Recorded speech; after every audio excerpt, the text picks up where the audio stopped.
Hey guys, just Jani. Quick tip.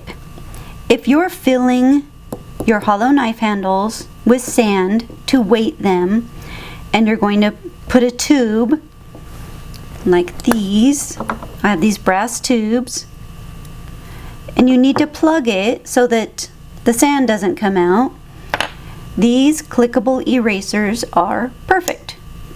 You just put it out. I usually do a little more, no, just one click on this one.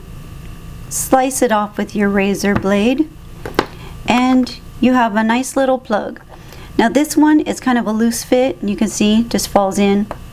Some of them they have are a better fit, but I've been using this one and it does work.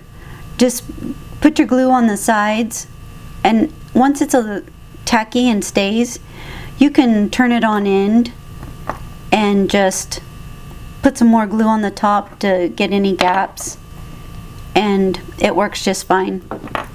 I've used it on all mine. If you can find one that's a smidge bigger than this, even better. Or if you could take a brass tube to the store and try it. But this is a really handy way to make a plug for your brass tubes when you're weighting them with sand. Hope this helps. If you haven't already, please like and subscribe.